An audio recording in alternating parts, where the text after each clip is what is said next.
Hi, my name is Iliya Mirochnik, and thank you for tuning in into my portrait drawing demonstration presented by New Masters Academy. I'm here to answer questions about my education, my art, my techniques, and also about who I am. And also to talk to you about the upcoming program that I'm going to have on New Masters Academy. So let's welcome our model, Hara. After you.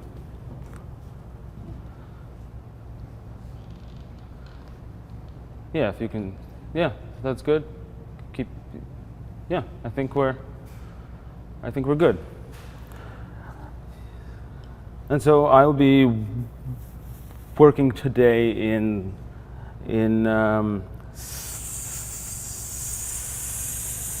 sanguine, which I have here, a Conte pencil, and a piece of essentially a Conte chalk. And I'm open to any questions that you might have. And why don't we get started?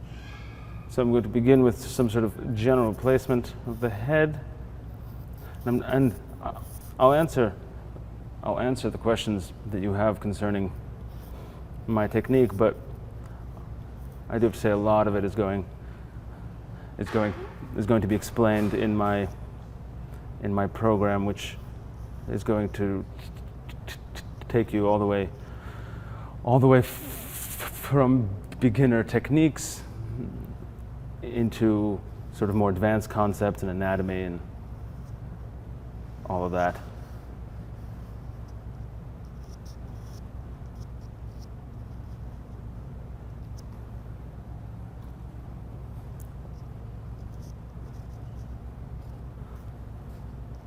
And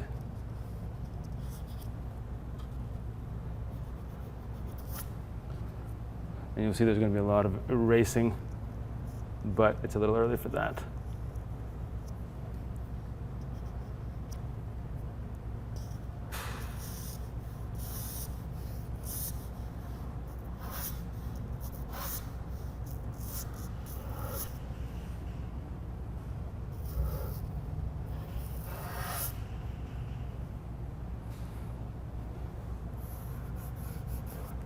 And there's a lot of work that I'll be doing with my hands as well, and you'll see it.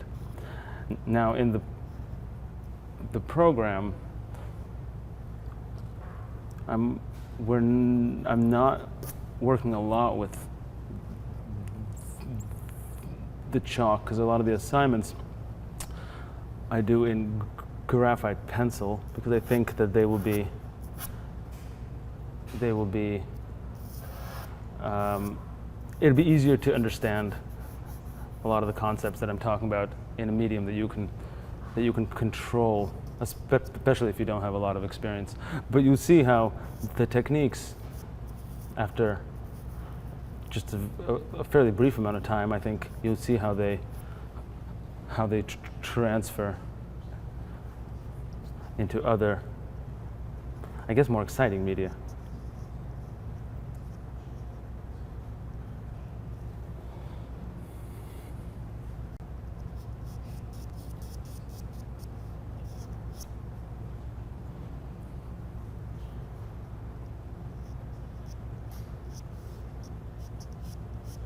And so the thing that I would like to tell you guys is that New Masters Academy, where we are right now, is a great online resource for arts education. and right now they have you can sign up for their lifetime membership and get access to all the content that's already on the site, as well as all the content that will ever be uploaded, including the course that I'm currently working on. Iliya, Joan Bigelow wants to know if you do any warm-up sketching before you do portraits, or if you just jump right into doing a portrait. Joan is asking if I do any sketches in order to warm up before I do the portrait, and my answer would be that if I'm working on a composition that's a bit more complicated, so if it's a portrait including hands and background and a lot of other stuff that's happening there, that's when I spend quite a lot of time on sketches in order to better have a better control on that in that regard. But if I'm only working on a head, I usually just jump right in and expect things to be kind of off and then correct them as I go.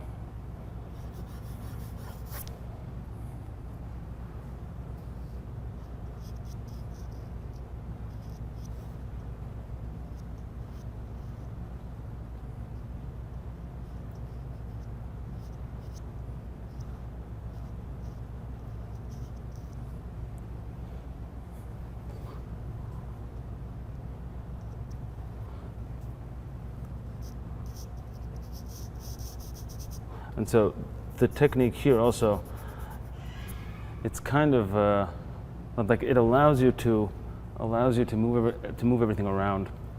And so even if you're off, a lot of what happens on the page is done with the eraser. And so I feel like the element of sketching here is actually it's done on the page where the portrait is. At the same time, all of it can be you're kind of sketching it in advance on the page. And I know that was a slightly confusing response. Iliya, one of the users wants to know how you go about measuring the proportions of the head. Do you use your pencil, or is there any technique you use? Yeah. So there's someone who's asking about how I measure the proportions of the head, and I spend quite a bit of time about the techniques that I have in order to achieve that. And yeah, a lot of the time it's the pencil. In terms of figuring out an angle, I usually keep a pencil, have one that I keep sort of as a constant, and then I find the angle, and then I transfer it onto the page. But the most important thing that I can talk about here is that actually I don't take any proportions until there's something on the page. And so I work by eye for essentially as long as possible until I see that there's something off. And then I take an angle or a proportional measurement and make the necessary corrections. And I think that is particularly important because that's the thing that's really going to train your eye and your intuition. If you spend all the time measuring in advance, it becomes somewhat of a crutch and not a tool.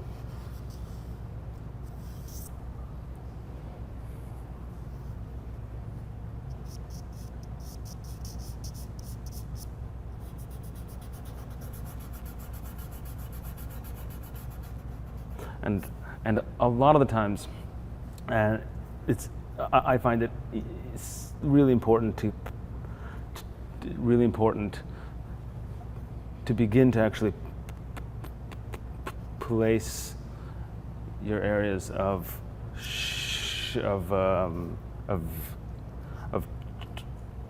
tone, because once they're in place, you see that the tonality is going to help you with the proportions.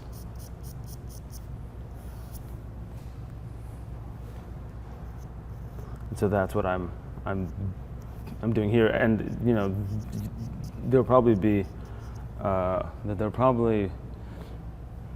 a moment when I'm kind of quite along here, and I'll see that something is not in the is completely wrong, but that is part of this approach, that you're kind of changing things and arranging them as you go along.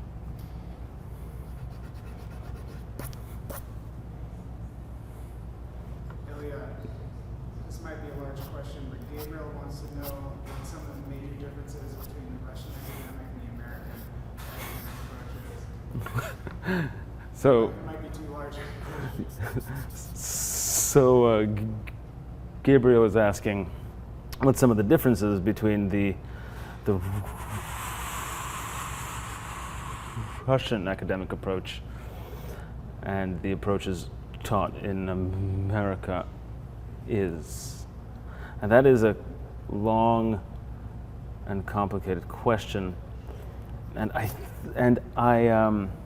if I can answer it essentially as quickly as possible to get the point across, I think it has to do primarily with the fact that there's a very large emphasis on anatomy and the analysis of anatomical structures, to the extent that you aren't as much as much copying what you see in front of you. But you're interpreting it with your understanding of anatomy in mind.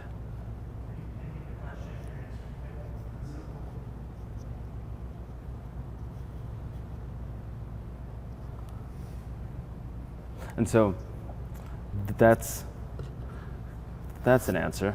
It's not the long answer, but I think that kind of covers it. There's also, of course, a painting approach, and a lot of it also has to do with an emphasis on composing and everything as sort of not simply a drawing of its, like, it's primarily a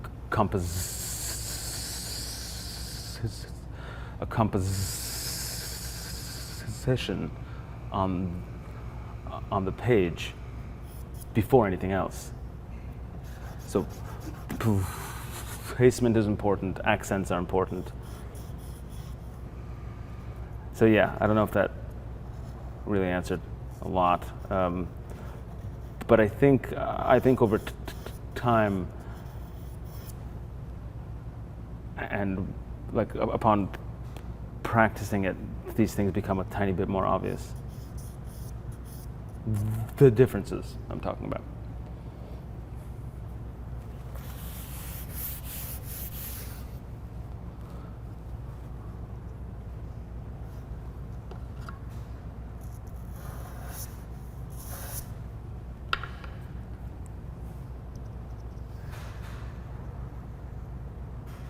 Ahmed wants to know what sanguine pencils you suggest using.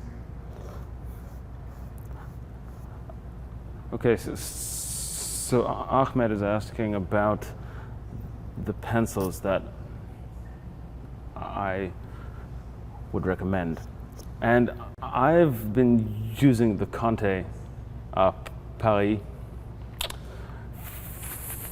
or the Conte of Paris for quite some time, and I'm kind of happy with the sort of particular quality I can achieve with them. I did have a student in a class who had a pencil that I was working with, that he gave me, and I was working with, and it was awesome. But it was very small, and it was small to the point where I couldn't I couldn't get what it was called, and so that still remains a mystery. And he also was not aware of this, and so if I'm ever able to track that pencil down, I will definitely switch. But but until then, it's the Conte of Paris.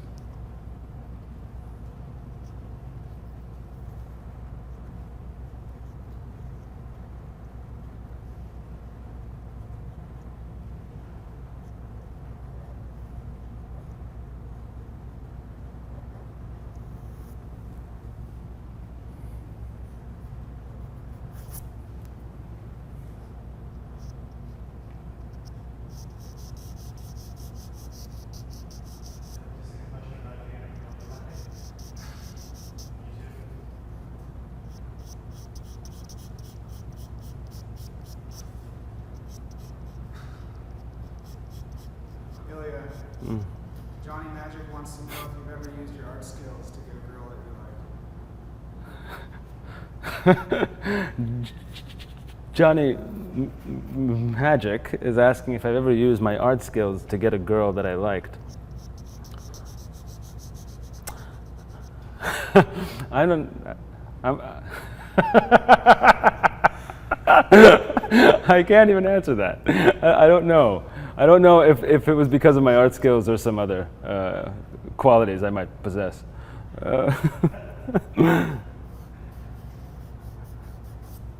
I don't think so. Is my answer. There is a question in Russian from Anastasia. We can't actually. Oh, it's in Russian? It's in Russian. Yeah. I wouldn't do that. I would. Yeah, there's a question in Russian that came in that I can't answer because I can't read them. So I apologize.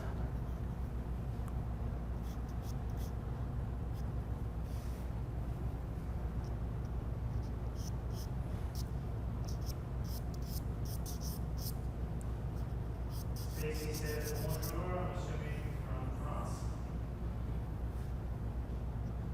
Buenas tardes from South America.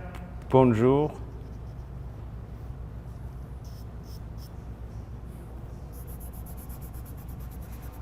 Okay, we have a good question here. John Wolf asks, do you always start your portrait the same way as a walk-in? And is that canvas you're working on and not paper? Okay, so we got a good question from John Wolf. It's a two-part question, it seems. The first one is, do I start the portrait the same way every time? And the answer is no. I started a different way every time, depending on a lot of things that are happening, actually. So it depends on the amount, on like the particular angle of the model. There are certain angles that, or like, this is a hard one. This is a hard one to explain and easier to kind of demonstrate. And a lot of it depends on what I'm looking at, and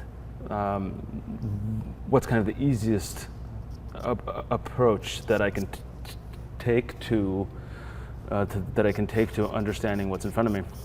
And a lot of times it's easier to start with an outline. At other times I'm starting the way that I'm doing it here, which is I'm kind of working all around and inching towards areas that are and just completing them tiny pieces at a time, and then and all at the exact same time. So it's hard to answer that one, actually. It depends on a lot. And the other part of the question was, is this canvas or is this paper? And the answer is that it's kind of it's paper that is stretched onto a board, kind of the way you would with canvas. And in the program, I explain how to go about stretching paper.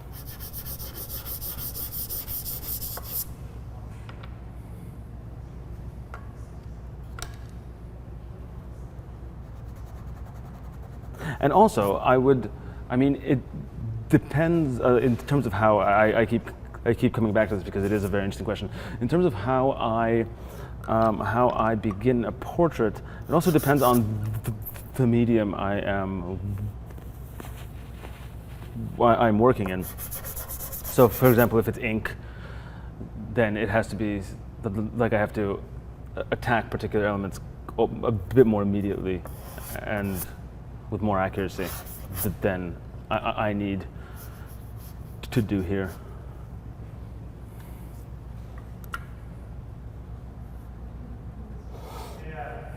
We have a question from Bernie Staggers. Bernie Staggers asks, why did you choose this model and what do you have to gain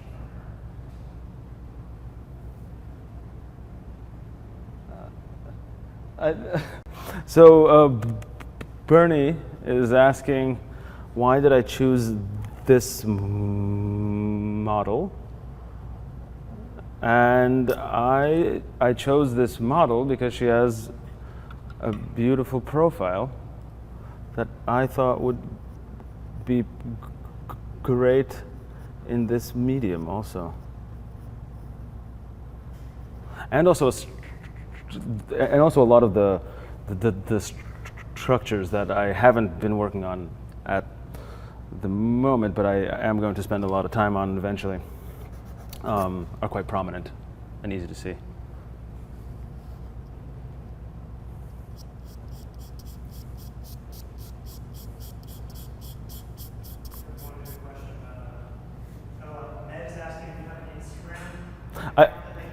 I do have an Instagram, and I would be very happy if you follow me on Instagram, and it is I'll write it here, ILIYAMIRO.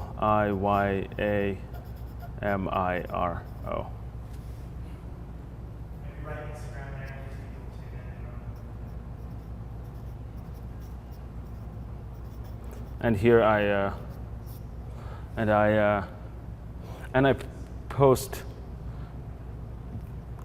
a lot of it is stuff that has to do with art education and the teaching that I do, but there's also a certain amount of my art. We have a question from Atelier, and he or she asks, this is awesome. So, is the motion approach sort of a mixture of anatomy, gesture, and structure and Atelier? I think they're trying to figure out what's more structure that we used to see from Atelier. Okay, so the question that came in is asking if this particular approach is kind of a combination of a structural approach with an atelier approach. And if I were to answer honestly, yeah, it is. And by that I mean, so there is a lot of sort of like sort of an analysis of anatomy and structures and all of that. But at the same time, you are sort of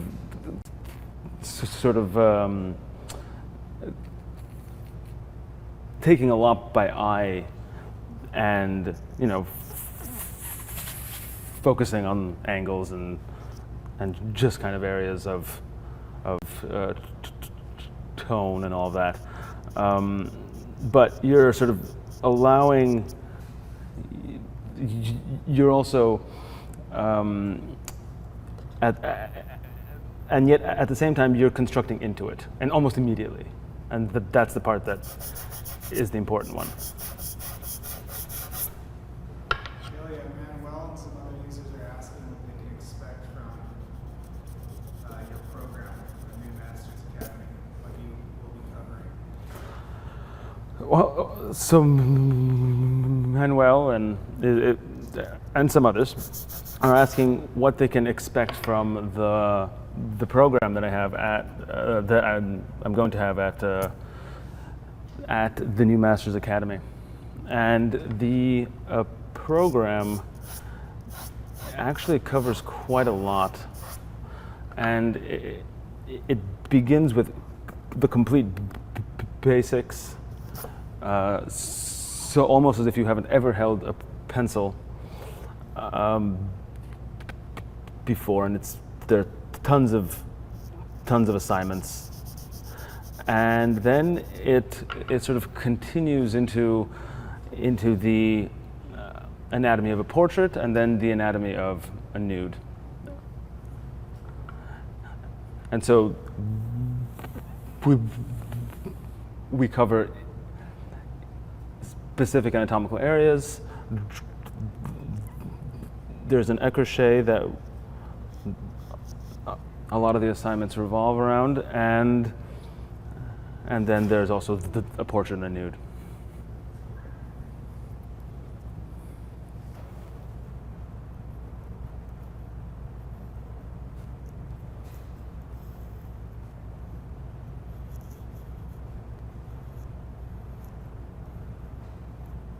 It's quite comprehensive. It's basically my entire education condensed into an online course. This would be a good time to mention. And I just want to keep reminding you that the new Masters Academy is currently having a sale on its lifetime membership. So you can go to nma.art and explore that, and you have access to all of their online content and all of the online content that will be published in the future, including my program. JR Super says, this is amazing. Thank you so much for doing the live stream. Thank you, JR Super. They say your mastery of the chalk crayon is amazing. Those things are so tough to learn. There are some compliments coming in, so I appreciate them. And there was even a comment about the chalk that I'm using, and in terms of the actual medium, I think it's like just understanding how to use a particular medium is almost the easiest part. I gotta tell you. But I appreciate it.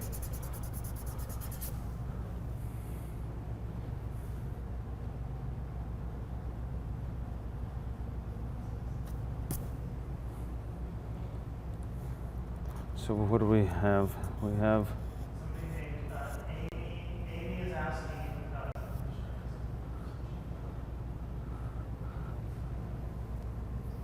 Okay, JR asks, how do you prevent making your features too small when you're drawing the face? so JR is asking how I prevent the features from becoming too small.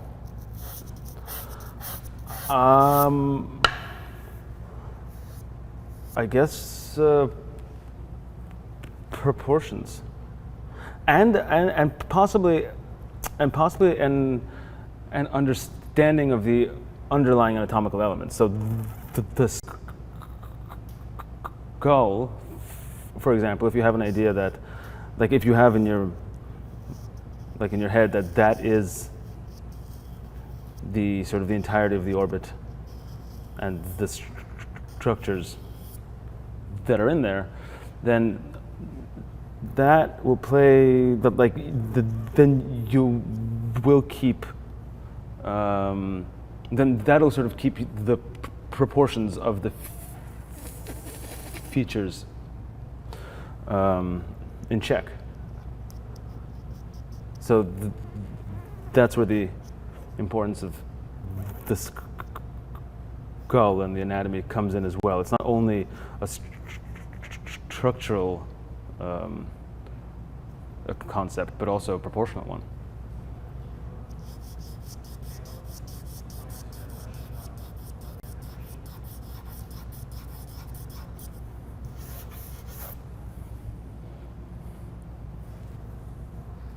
Daniel asks, what's your favorite medium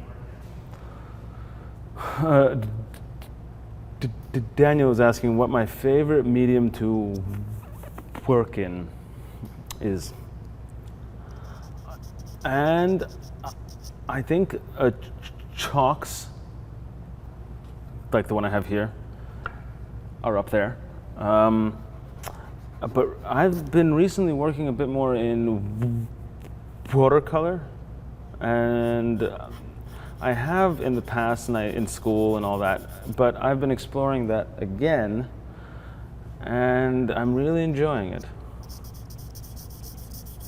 I'm really, it's and especially plein air in watercolor, which turned out to be super hard.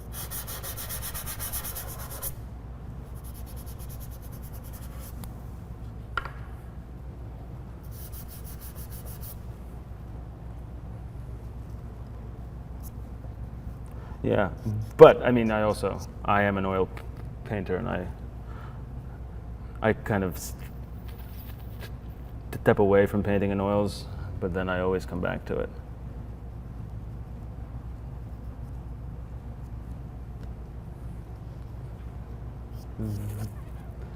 There's a lot that can be gained out of experimenting with a particular medium. It kind of opens up certain options that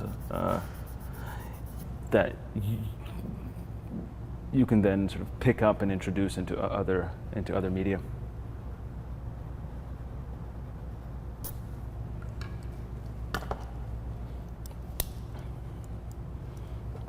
I'm going to cut my eraser. This is a new one, so I haven't cut it yet, and I recommend that everyone cut their eraser at an angle, because it gives you a lot more options. Iliya, Gabriel wants to know about your art influences. Who do you look up to, or what do you like? So Gabriel is asking about my art influences, and that is so hard for me to talk about, mainly because it's like a large amount of art history, and I'm always interested in finding out about a new artist, either old or new, and it could be a contemporary artist, it could be a proto Renaissance painter. It's hard for me to pick one particular artist. I mean, I could when I was in school. I started out and I was interested in, the kind of the Baroque and the Italian Baroque, and then it moved on, and I became just obsessed with Matisse, if you can believe it, who I think is a remarkable painter. And then it moved on to Bonnard, and then pulled back to Rembrandt again, and then so absolutely all over. And so it's hard to pick at this point. It's hard to pick a single artist or even a group of them who I'm interested in. A lot of it comes back to that question of medium, and also in some respects a concept. Like, depending on what I'm thinking about and the particular painting I'm working on, a different artist comes into play. So that, to some degree, is also the importance of being kind of open to a lot that's happening in art history, and just being able to pick and choose the artists that are helpful to you at a given moment.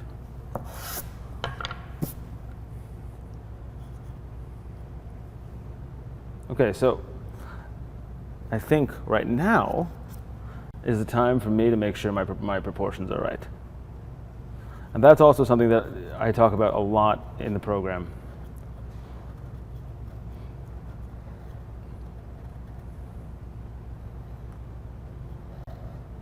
And see here, I think that it's just easier to place that ear with a few outlines. And then if you saw earlier, I kind of just move this whole area up and in.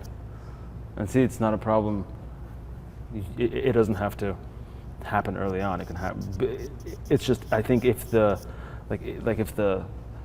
thinking about it correctly, then you're always open to constantly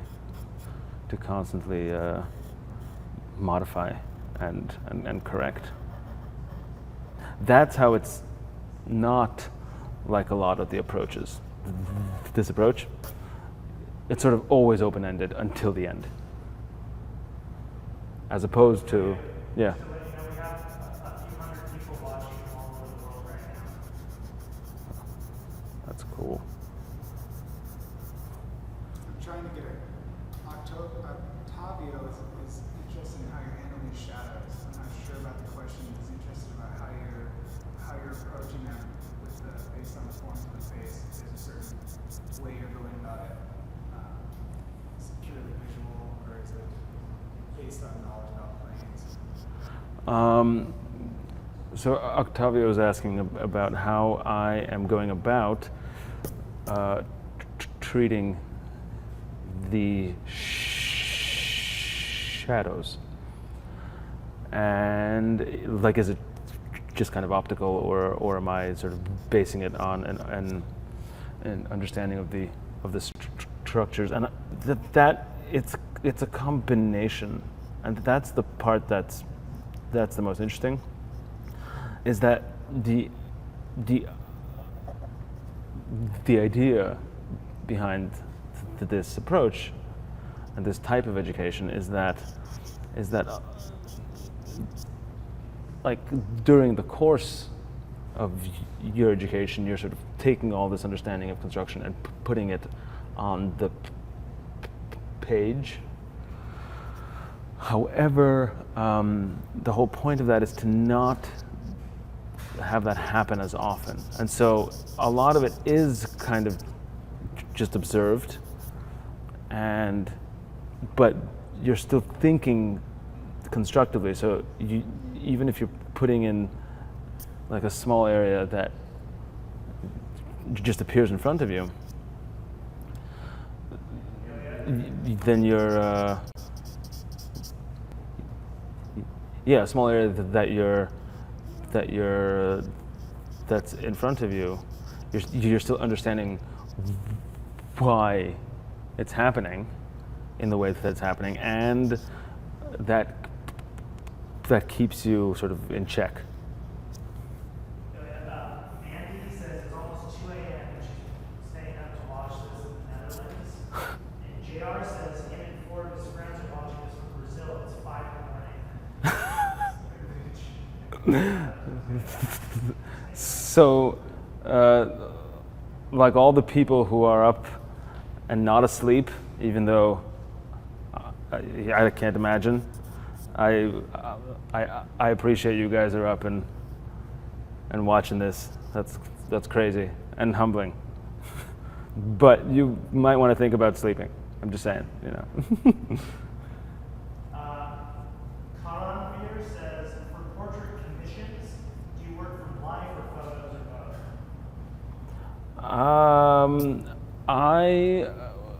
I mean, a lot of, like, I would prefer to. Sorry, yeah. So I was asked if I, for portrait commissions, I work from life or from photographs or both. And a lot of times you end up working from photographs. Even though, of course, I'd prefer to work from a human person in front of me. But I think the hardest part about but at the same time, I do I do tend to use photographs, but I only prefer using them if I know the people in them intimately, because then I'm not copying the photograph as much as I'm kind of just kind of adding on to my imagination. Finlay says he's trying to combine the Atelier and the structural approach. It seems like that's what the Russian academic method is doing, or what you're doing. Do you agree with that?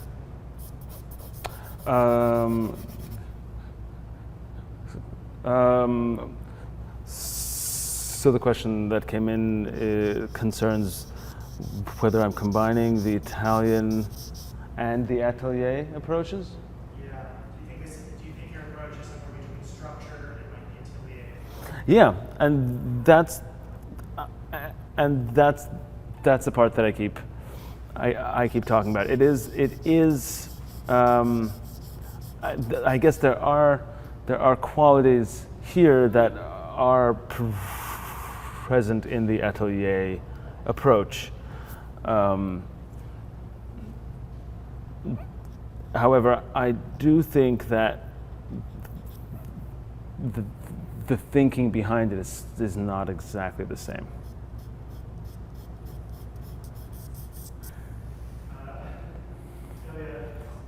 BB Breakfast from Dumbo, Brooklyn, understands that you're an avid sourdough bread baker. Are there parallels to baking bread in this process of drawing? Hi, Samuel.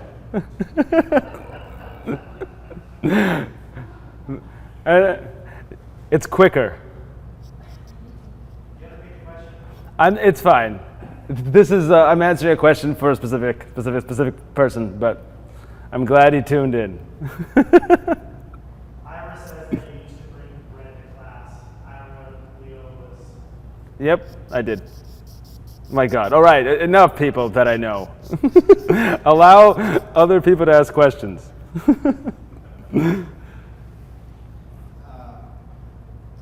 Howard wants to know about the tooth of the paper that you're using. Well, this paper is a Strathmore 400, so it's quite smooth. It's quite smooth, but it has a bit of a tooth, but not a lot of it, and it's the paper that I kind of prefer, and it's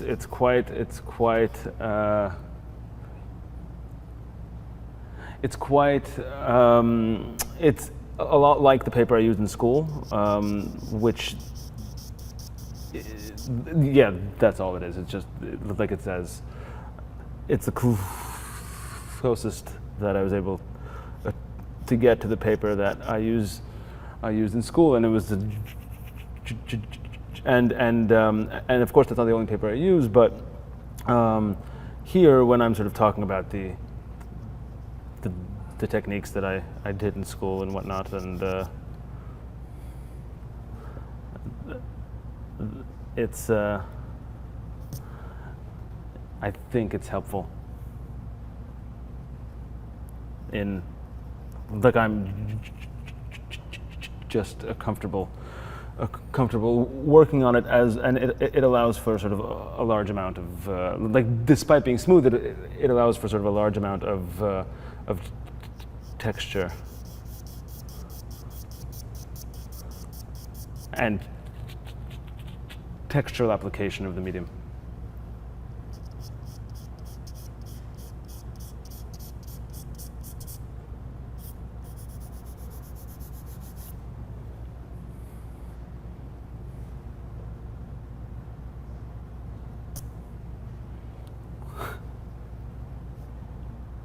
Ira, I appreciate that you told everyone that I brought bread to class. Iliya asks, how do you manage to make good design composition choices that work well with your construction process simultaneously? How do you balance design choices and construction as you go? So the question that came in is how do I balance the design choices and the composition as I go, and that's a tough one, mainly because, I think the answer kind of it's I'm thinking of a composition the whole time that I'm working here, but this is not. I wouldn't say this is the greatest example of that, mainly because it's ahead and there's not a lot else happening, and so as I said earlier, when it is complicated, then a lot of it I spend time on it in advance, and then kind of improvise off of that. When it's only ahead, it's not as important if the head is here or here or here. It's not a big deal, contrary to, a lot of people who would tell you that it makes a difference. It really won't.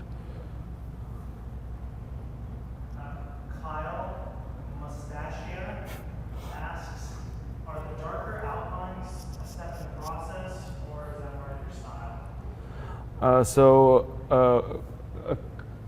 Kyle Mustachia. So Kyle Mustachia is asking whether the darker outlines are a part of the style or a part of the process, and they are, and they, I think the real answer is that that those two are kind of inseparable. Oh, my eraser fell. I'm sorry. So, yes. So, but the darker outlines, I put them in certain areas in order to establish important accents or whatnot, and they go away a lot of the time. But then I tend to introduce them again. So there are always outlines, especially if I'm working in this medium. I rely on outline here, and I guess that is a personal preference, even though it's not arbitrary.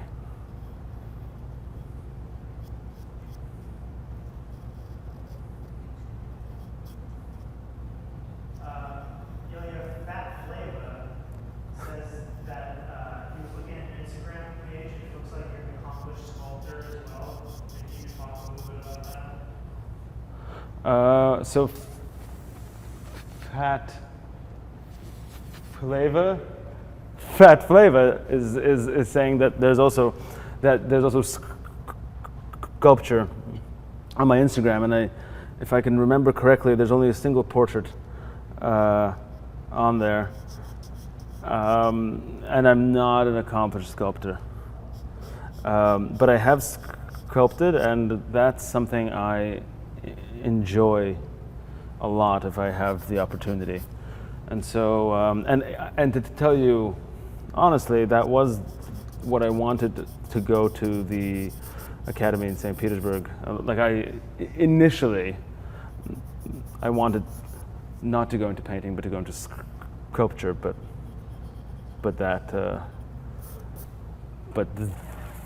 then ended up in the painting department, which I don't regret. Jim is asking, how important is it to have a personal tutor when you're learning? And maybe that can tie into coaching. So Jim is asking how important it is to have a personal tutor when you're in your education, and I would say it's quite important, and it's always good to have a person comment on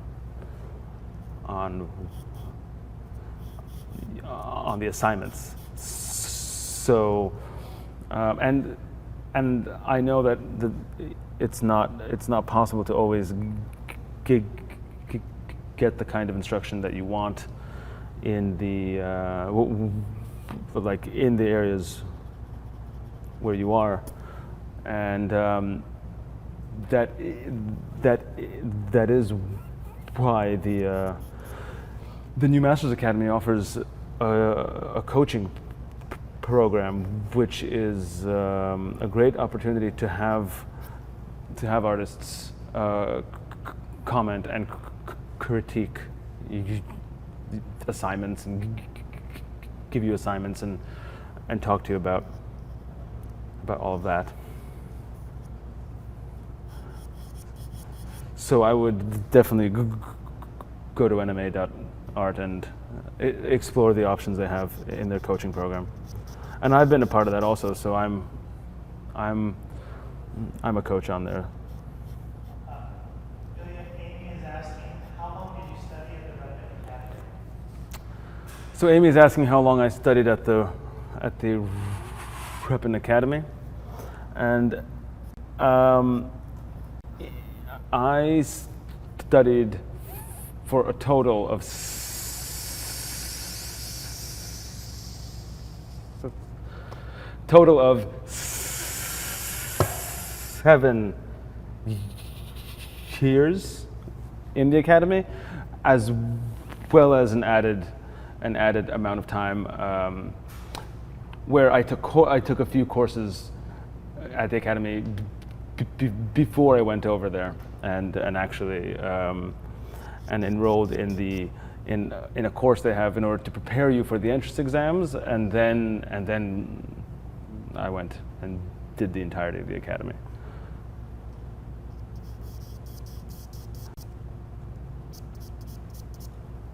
So in total, it was from the ages of 18 to 25.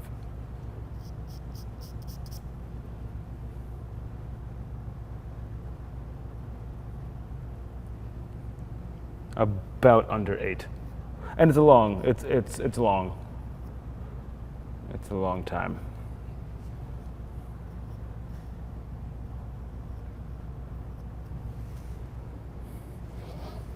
Iliya, Manny wants to know if it's possible to become a professional artist without the level of academic professional education that you've had. Handy is asking if it's possible to become a professional artist without going to academies and having like a certain level of academic education. And my honest answer is you can be a professional artist without any education. The only question is, what kind of artist are you interested in becoming? And what is the amount of education that you need to have in order to feel confident enough in putting down the ideas that you have onto paper or canvas or whatnot. So, and that is something that depends on the person. I wouldn't ever say that everyone has to go to that academy or this other academy. I think it would be something that we could talk and have a conversation about. Chris wants to know if you draw or paint every day. Chris is asking if I draw or paint every day. And the answer is not as much as I'd like to, because I teach and a bunch of other, and there's a lot happening. But that's the goal.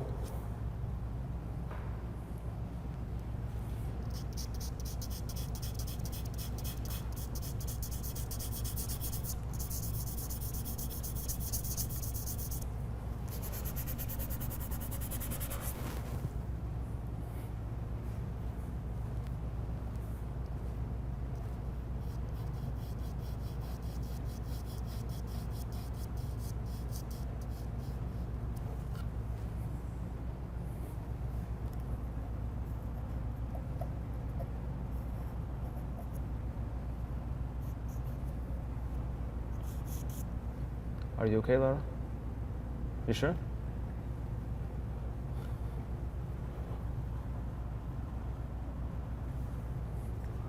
Iliya, since there's not many questions right now, a lot of people have kept asking that new to the stream.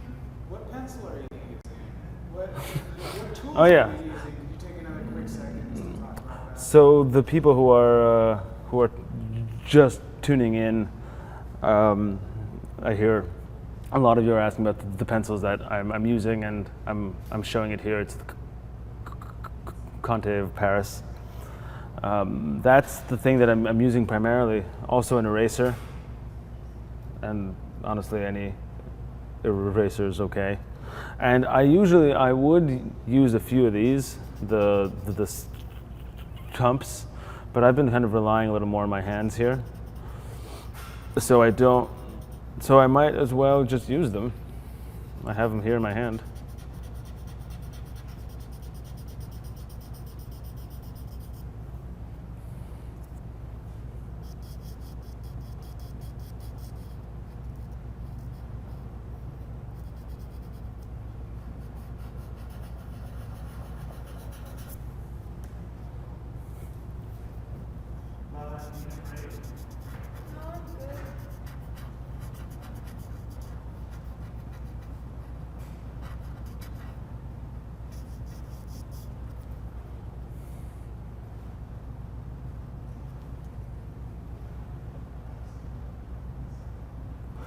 So also, for those of you who are just tuning in, I am going to have a program on the new Masters Academy, and it'll be coming out sometime in the fall, where I am going to sort of take you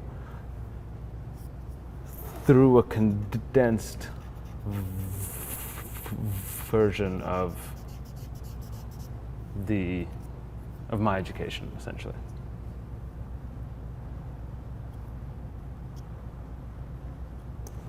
And I'm going to be covering, things that are just sort of the complete basics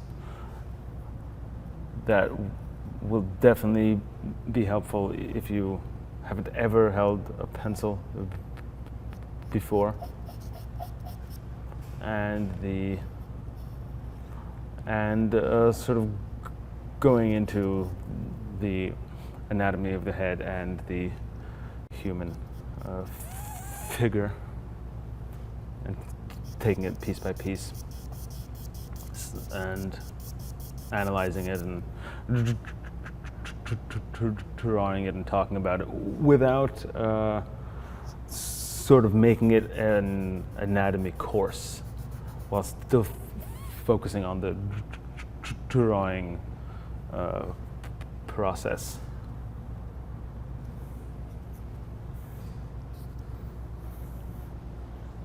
And in conjunction with that, the new Masters Academy is having a sale on their lifetime membership subscription, which will allow you to have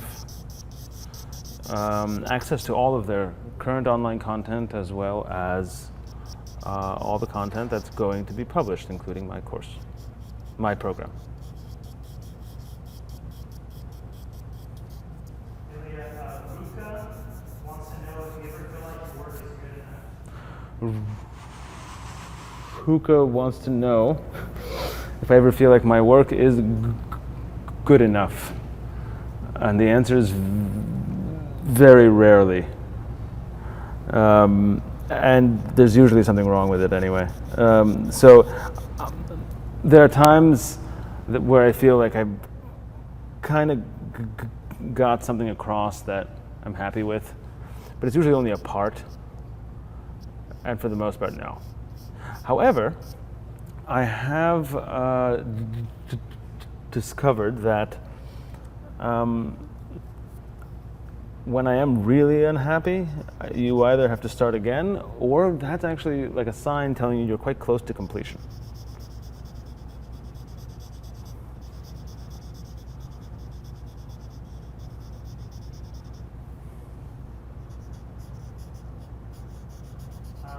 Lou has a question. He says he knows it's easier to get the knowledge from an instructor because their critiques are really useful, but how much slower would it be to just learn how to do art books, or is that even possible? So who is asking if, from what I understand, who understands that it would be quicker to learn from an instructor as opposed to books and other things. And it's hard for me to say how much slower it really is, because I'm not really sure. I mean, of course, instructor is very important, but in terms of the amount of time, that's also the question of what you want to achieve, which I've spoken about before. It's like the amount of technique that you require in order to get across what you want to get across. And even if, and honestly, that also is not the easiest thing to answer, because there's a lot of times that you think you need a certain amount of technique, and then afterwards you realize that you don't know what to do with it. That happens. and so the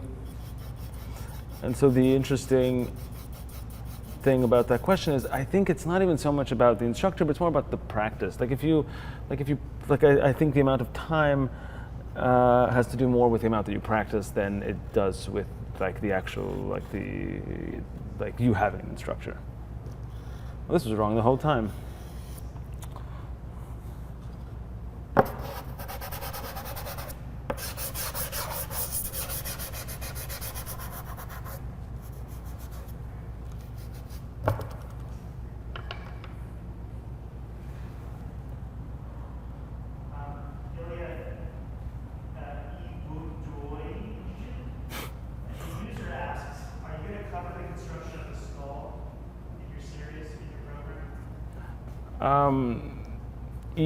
Godoy is asking.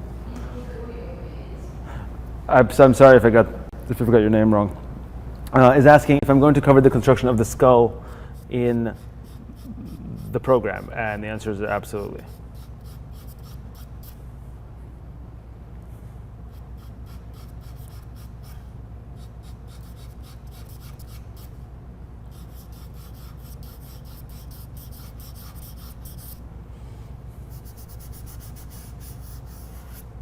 You got to have that construct, like you. That's a part that we spend quite some time on actually, because you really, I do believe you really have to have a real solid understanding of the construction of the skull.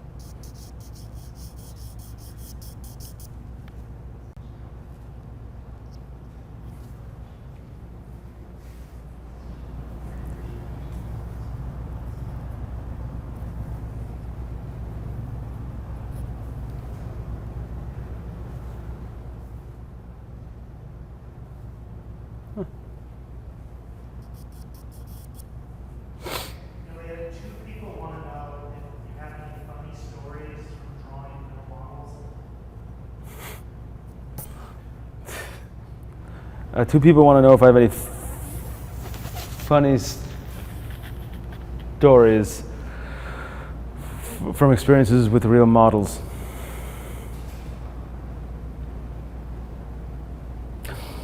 I do, but I'm not going to talk about them because I don't think they're appropriate. I'll leave it at that.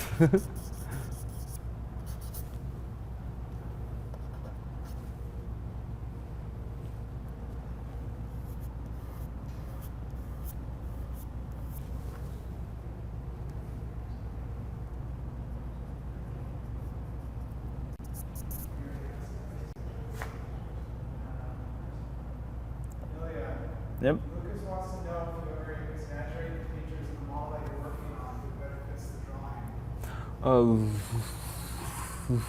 drawing. Lucas is asking if I ever exaggerate the features of the model, if it benefits the drawing, and the answer is yes, all the time, and that is something I talk about in the program as well. Not even so much about the exaggeration of like the features, but just like what can be exaggerated and what it is like almost always helpful to exaggerate. And also, yeah, so there's a lot about that. There's a lot here that is interpretive and improvisational.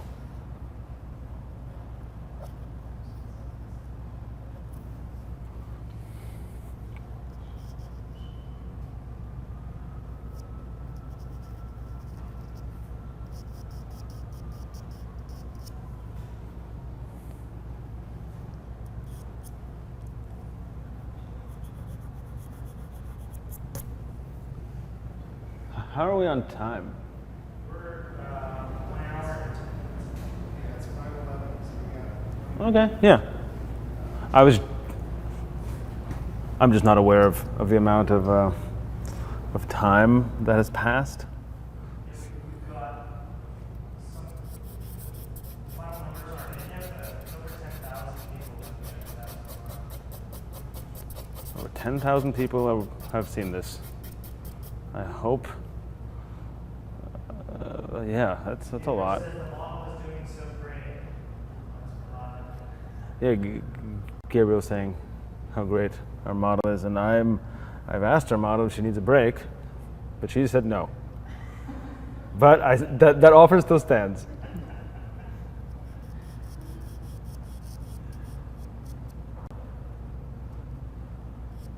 Are you okay, Lara? Hmm? You? Yeah, you're good. Iliya, Mm-hmm. Tonality says, an artist once told me I should not use a blending stump or drawing because it's considered unprofessional. I was so confused and stopped drawing for a year. What do you think about that? Okay, so tell me, your teacher or whoever he was told you to not use a blending stump because it was unprofessional, and then you didn't draw for a year, and I'm sorry to hear that, but they were wrong to tell you that, and wrong in general, because unless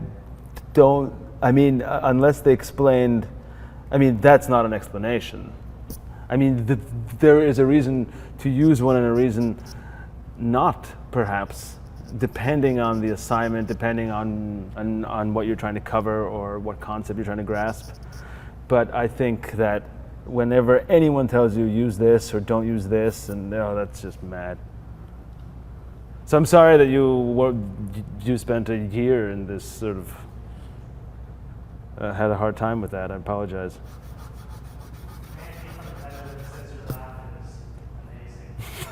But thank you, Mandy.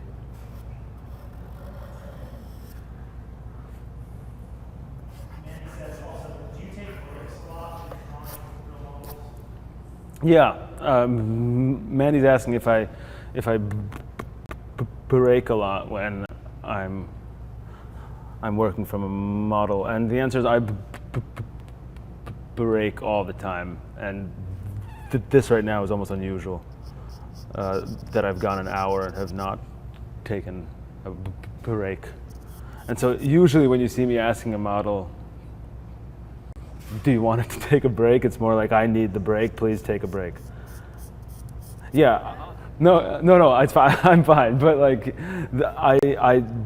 I think it's important, and I require them in order to kind of just get a better idea to just kind of relax the eye a bit.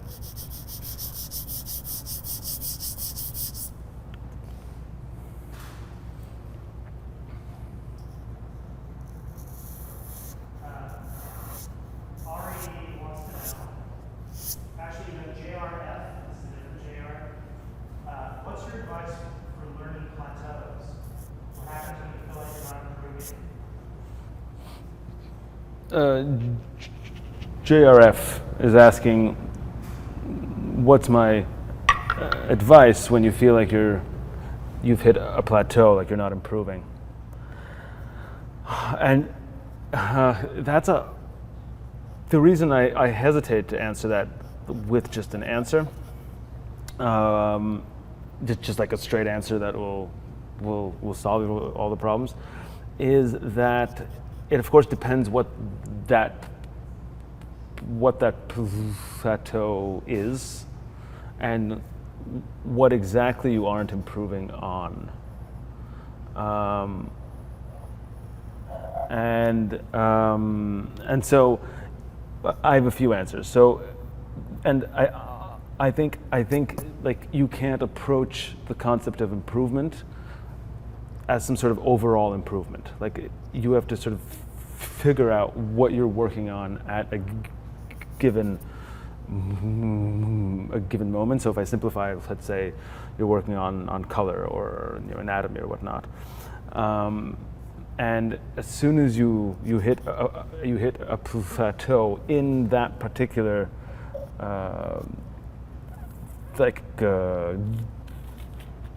discipline that you're spending most of your time on, my answer would be switch to something else. And my other answer, which helped me, and it does of course involve a switch, is switch mediums. So I had a point where I was painting in oils, and then I realized that, and this was after the academy, but that I realized that I couldn't, like that there was just something happening, and it was like, it was almost automatic. So I wasn't thinking enough. It wasn't spontaneous enough, or at all, even at that point. And so I switched to a medium that I was not comfortable with, gouache, and I only painted in gouache for some time, and sort of explored it. And then I switched back to oils, and I realized that a lot of the things that I picked up in the gouache, I was able to then implement in the oils, and it kind of moved me along. And that's not such, but that's also to do with education, but a slightly different kind. The kind of education that happens after your education, which is about as hard. Iliya, the tall name, said that she wants to go back to that person who told her not to land and show her your video. What? And, let's see. Just a lot of compliments. Ari asks, how long did it take you to really cement your knowledge of anatomy? Ari is asking, how long did it take me to cement my knowledge of anatomy? And part of that answer is going to be the classic. You're always, the anatomy is always like, it's something that you're always like thinking about and learning more and more as you become exposed to things that you previously weren't exposed to. But my answer actually would be when I started to teach.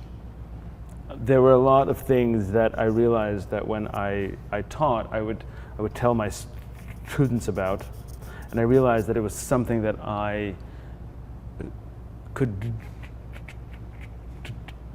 do, but it was like almost intuitive. And so when I started to teach these anatomical like concepts or elements or whatnot, they kind of I was able to have a better grasp of them. So yeah, strangely enough, not in school. I got them all in school, but I only they only clicked into place. I think they really clicked into place afterwards. Somebody's asking, actually, Tutor is asking when your program starts, and thinking within the next couple of months it will be live. So someone's asking me about when my program goes online, when it begins, and and it'll happen sometime in the fall, in the next couple of months. Which is a reason to sign up to New Masters Academy and to take a look at their current offer for their lifetime subscription, because it's offering all of the content that's already, all that amazing content that's already on there, as well as everything that will ever be uploaded.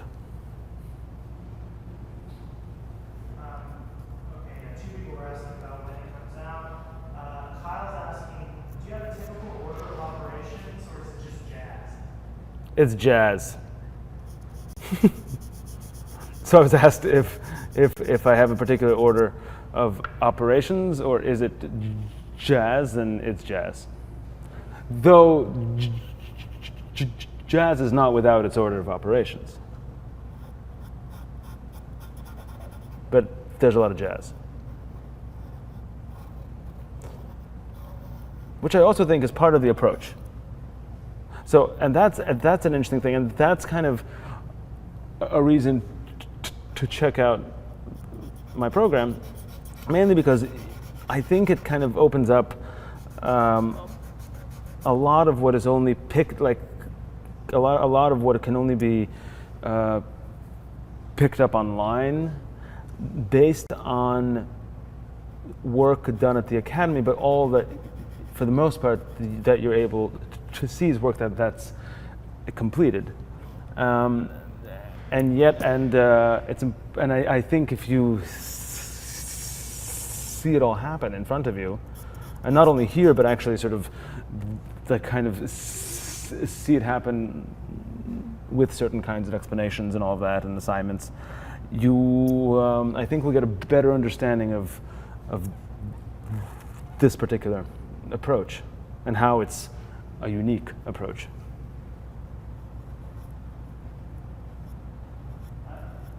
Anyway, we have 3 questions that are basically related, and it is how young were you when you started drawing, and what's your education, and is that anything more that you can talk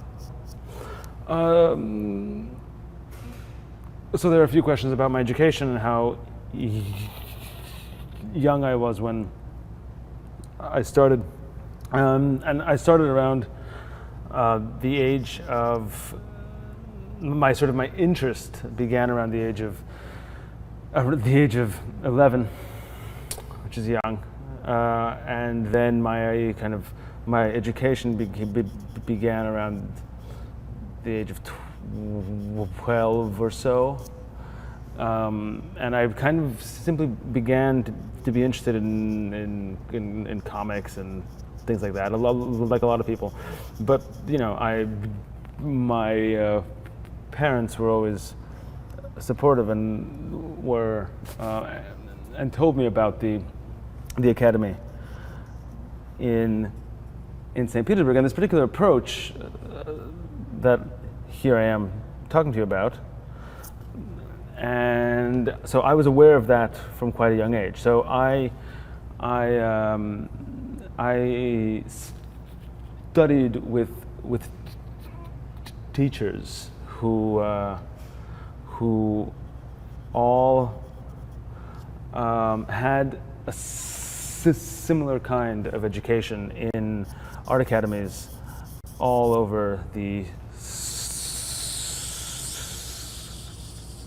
Soviet Union, and they kind of, including a school, I'll have to mention it, including a school in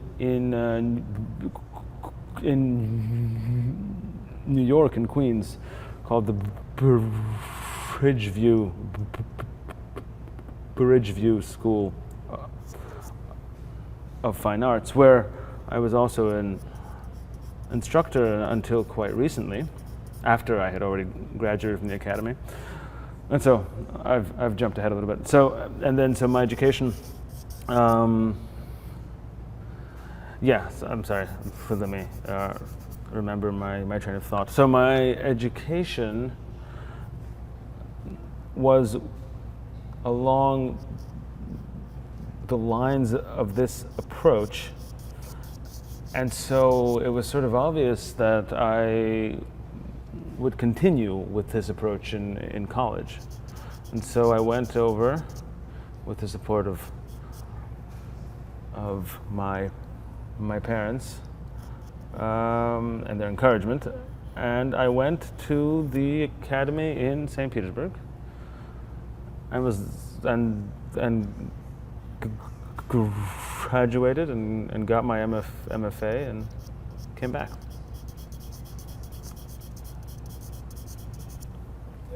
Yep. We've got a few people asking what your thoughts are on the Riley method. That seems like the approach is more organic approach that you're taking here. So I'm being asked about the Riley method that I don't want to say too much about, simply because I'm not that aware of it. I have I know people who teach it, and I have sort of seen it in action. but I think that from what I know, and I'm, I'm ignorant of a lot.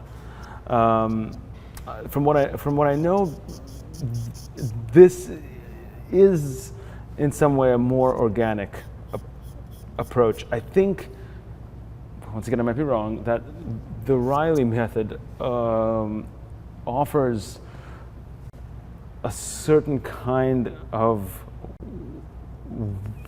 way to perceive a certain anatomical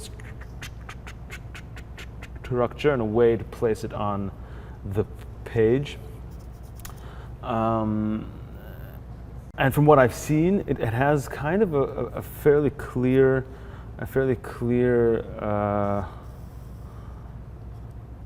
like technique.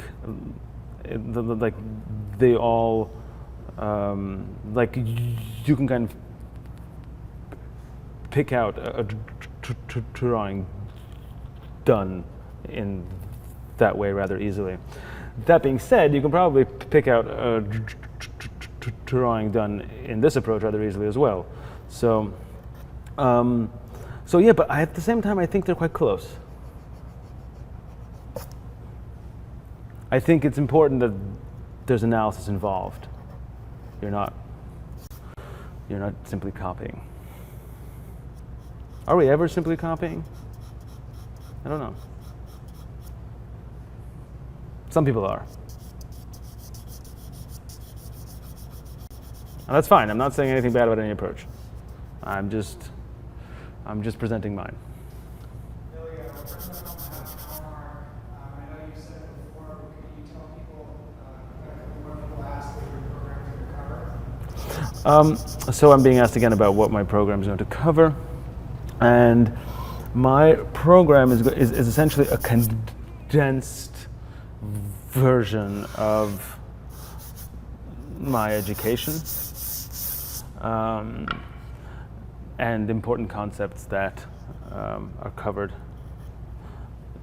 are the same concepts that I've sort of isolated and I think are of primary importance in my education. And so, but at the same time, it sort of tracks it back a tiny amount, and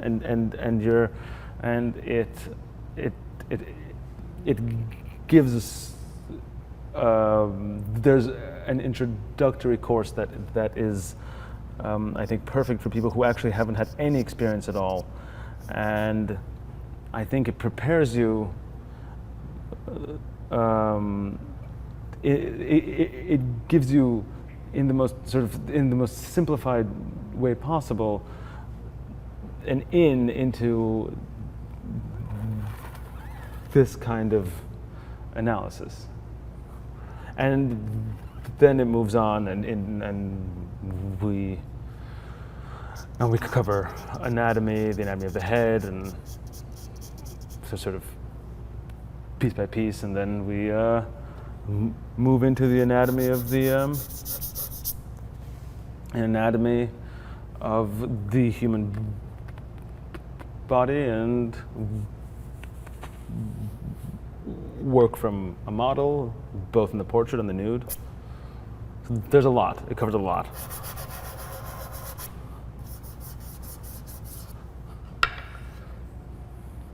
So I urge you to take a look at that nma.art lifetime membership program.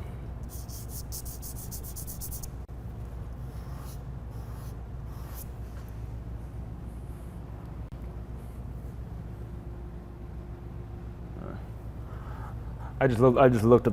There's a big screen, so it was helpful in order to kind of take a look at what I have on my page on the screen.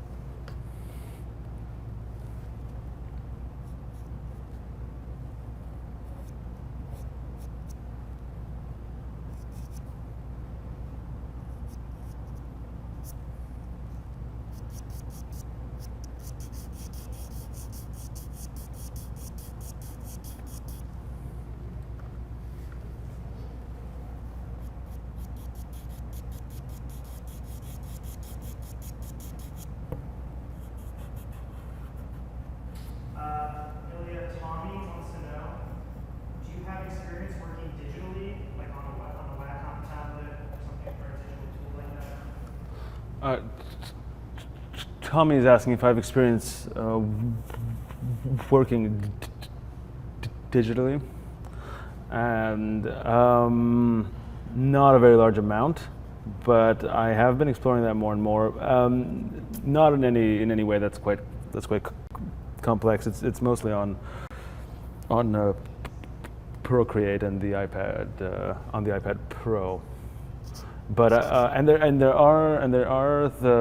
there's a lot, not a lot, but there are a few things that I've done on Instagram, and I really I've been really having a good time with it. So I'll probably do a bit more of that, especially because I found it a great educational tool.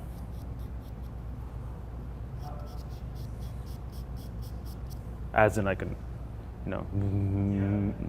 make corrections. Question about tutoring. Maybe you want to let people know that you're actually currently available as a coach. If you want to request you for the program, you can work with them. Yeah. So coming back to that, to the question about education, and sort of the importance of a teacher and instructor. The New Masters Academy does offer a coaching program which can be quite helpful for people who are interested in getting a critique, as well as just to talk to a qualified instructor about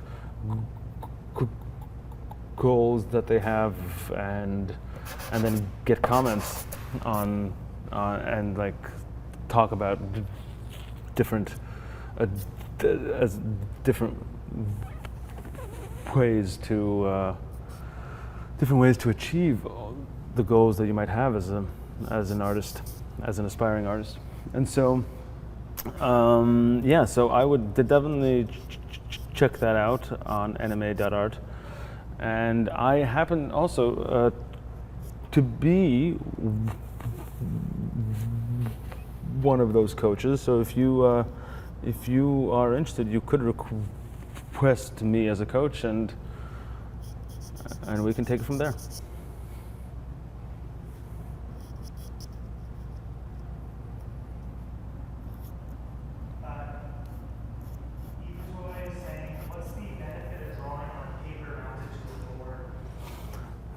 Evatoy? Evatoy. I'm sorry if I'm not pronouncing your name correctly. Is asking, what's the benefit of working on paper mounted to a board, the way that I have one here? And some of it is psychological, and some of it is actually practical.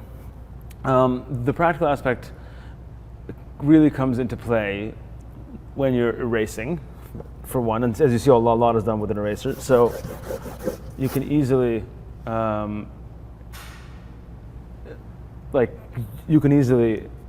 erase and not be afraid that your paper will fly off and all that stuff, which is, of course, I'm sure you could also attach it with tape securely enough, and it'll be all right. It's helpful in a few other cases as well. For one, when you're working on drawings that are large,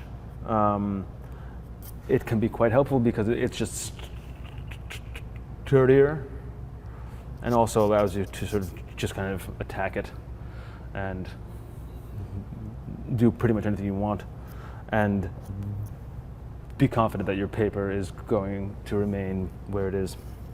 And so, and the other thing that you can do when the paper is mounted is you can put a tone on it, either with watercolor, gouache, a coffee, kind of, anything you want. And which I did here, and I don't know if you can see it too well, but you can see a tiny amount of it. I just wanted to tone it away, like tone it just slightly darker, so it's not like it's not extremely white. Also, when you have a tone, if you need to establish some sort of a highlight, you can actually erase the tone out. So there's a lot that then comes into play. And the psychological aspect of it is that I just like to spend time preparing, because then you kind of have started before you've started. So I'm kind of a fan of that, and that's kind of why I like preparing a canvas. So I am not so much of a fan of, of starting the painting by unwrapping your canvas. I'm more a fan of starting the painting a few days in advance and preparing it. And so you're already thinking about it. In the academy, when we'd have a model in a particularly complicated arrangement, we would sketch everything out, establish the composition that we wanted, and then go to the hardware store and cut a board that was proportional to the sketches that we had, and then we'd stretch the paper over it, and only then we take it to class and actually begin. So that's also me talking again about the importance and how everything is thought of as how important design and composition is. So Iliya, John, presumably he's talking about coaching program. He wants to know if you'll yell at him when he procrastinates. He feels like he needs that to improve. So John is asking about the coaching program, and if I will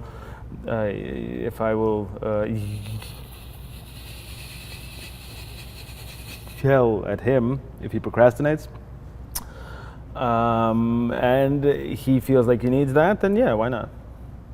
The approach I have is that there isn't a sort of a constant like an approach that I take to every student, whether it be online or in life. It depends on what the student needs. So if the student requires that push, I'm happy to give it.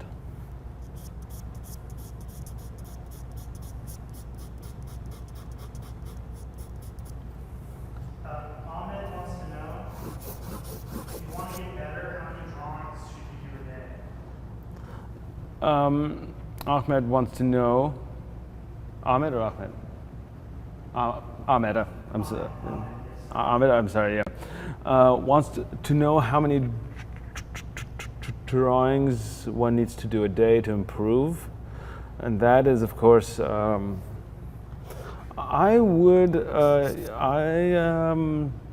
don't want to prescribe a quantity, mainly because it has to be explained. So if you have a certain amount of them, then it would have to be explained that you might not need to spend as much time on them actually, and so on and so on. And so you might only need to do a few, but actually spend time on them. You might only do half of a drawing, continue it. So it depends on the assignment. It's extremely important to make sure that there's a point to each one. That's the thing I'd like to get across. Iliya, Lindy wants to know, did you do a practice session with this model before this portrait, or you just... Lindy wants to know if I had a practice session with this model. and I did not. I came in, and this is it. But I appreciate the implication. Iliya, he wants to know how you determine when a drawing is finished. Philippe wants to know how I determine when a drawing is finished, and that is a very hard thing to answer. In this case, this will be completed when we run out of time. When I have a sort of more unlimited amount of time, that's kind of going back to the question about stepping away and kind of taking breaks. I think they're required to really have an idea of how how completed something is, because a lot of the times I don't think you're actually aware of when it's complete. So you do have to step away and think about it, and then the whole process of completion seems to take a very long time with not a lot of action. So I step away and I take a look, and I come back and I add a mark, and it seems to help, or it does not help at all, and then you remove it or add another one. So, but I will go back to my answer, the short answer of a few questions ago, that I usually know when it's completed when I absolutely hate it.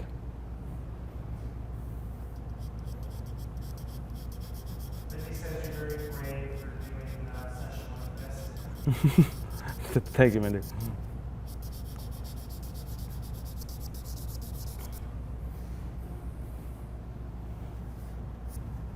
Fernando says, excellent work. The likeness is amazing. The 3D illusion, your different tonal values, is achieved in such a way that the portrait seems alive.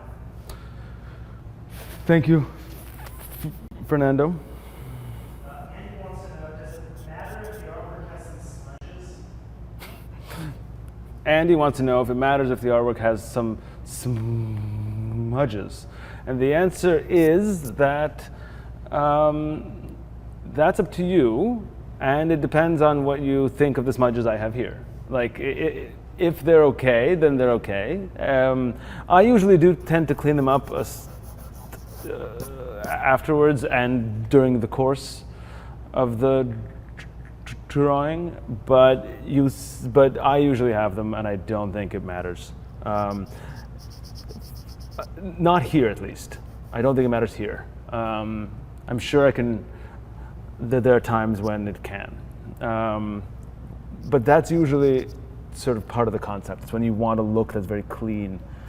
So it's all, it comes back to what you're trying to get across. And so that is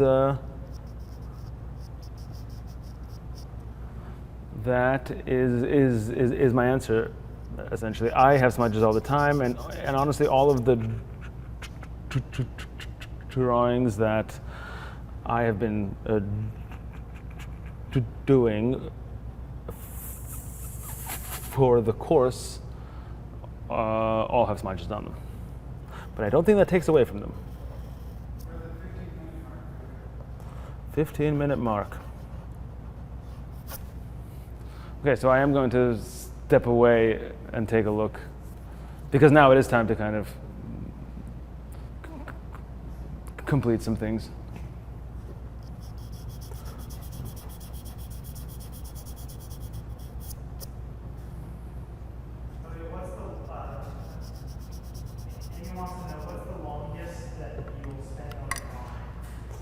Amy wants to know what's the longest that I will spend on a drawing. And I seem like I'm kind of evading the questions a bit, so I'm sorry if that's how it's coming across. The longest that I'll spend on it, it depends on how quickly it comes together, and a lot of the time it comes together slowly, but it looks like it came together rather quickly, and then it can be the other way around. But in general, on a drawing like the one I have here, on a portrait, a couple hours, 3 hours is probably the max. And I kind of improved over time, or I don't know if improved the word, but I sped up over time. Amy also asked, do you have any favorite art books? Do I have any favorite art books? Amy's asking. Could you? I'm going to ask you, Amy. Could you make that a bit clearer? Like, are these books about artists or about art education, or art history, or all of the above?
Switch pencils. Yeah. So I mean, yeah. So it's hard for me to answer what my favorite art books are, because it also depends on what I'm interested in. I don't spend as much time with books on art technique anymore.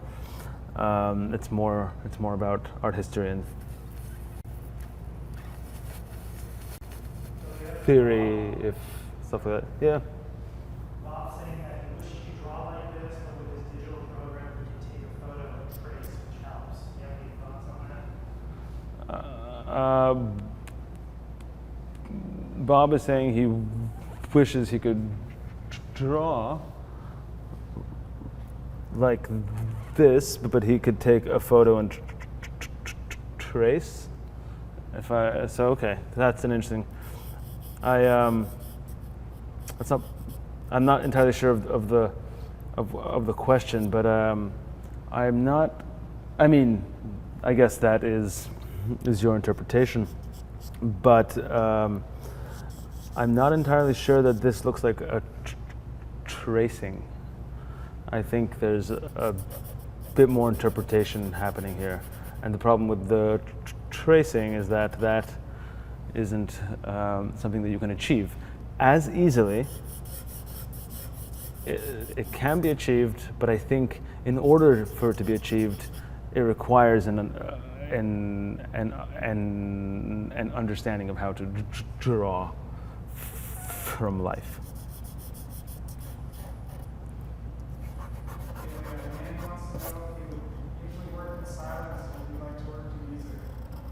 Mandy wants to know if I work in silence or to music. I don't ever work in silence because I would go mad, and so there's something on all the time. So it's not always music. There's a lot of like audio books, and I'm really happy to work with another person in the room talking and all of that. Like so I'm okay with what's happening right now, where I have to talk. It's very close to the way that I would prefer to work in my studio. Vladimir wants to know how you decide which lines to emphasize and which ones to leave out. Vladimir wants to know which lines I emphasize and which ones I leave out. And that is kind of a long conversation that I spent quite some time on in the course on new masters. And a lot of it has to do with points of interest, like things that simply, aside from any anatomy or anything else, actually simply interest me. Then it also has to do with, it does in fact other times have to do with anatomy and like the particular anatomical elements that are of sort of prime importance and like major changes in plane, bony landmarks and so on. And other times it just actually is just a nice line that maybe isn't describing as much and it's kind of a flair thing. And I'm not, I don't always think that's a good thing, but you know, I can't help myself sometimes. So, Iliya, Mike wants to know, what's the best bit of advice you received from a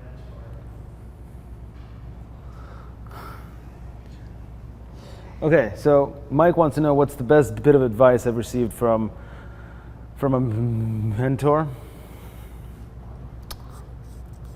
And okay, so in the academy, and that's not even counting the instructors I had before the academy.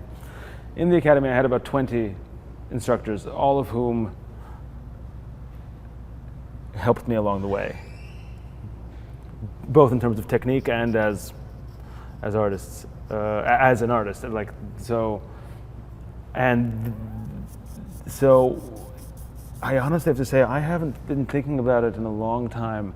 I think a lot of times, in terms of technique, it's usually something very small. It's something that just like as soon as they tell you, you immediately begin to perceive things in front of you completely in an entirely in a different way, and one that really helps and improves and improves the work. And so that is it's usually those small things in terms of like concepts that had to do more with things that are artistic. I am not sure that those are the ones that I really got out of my mentors, though I did have a number of them who introduced me to a lot of artists and would and kind of open my eyes. But like all of it it's more about eye-opening experiences than some sort of a more philosophical sort of concept about art and our sort of existence as artists and so on. So, but in terms of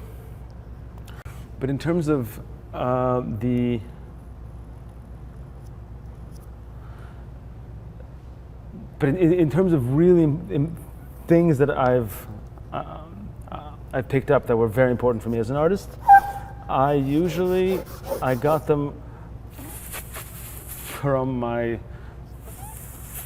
friends and classmates.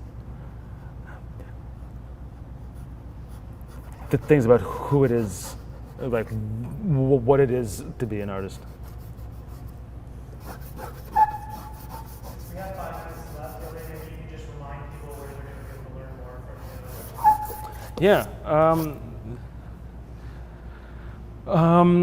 So we're coming to a close. So I would just like to remind people to definitely check out nma.art and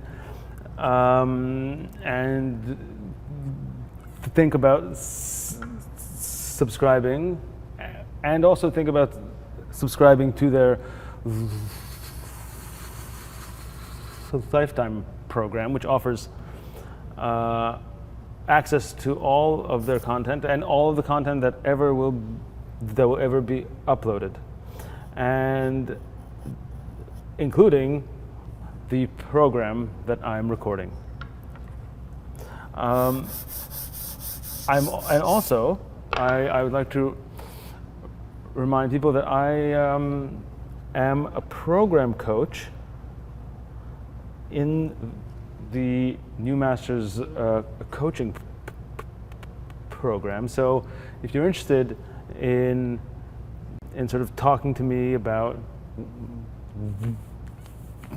work that you're interested in doing, as well as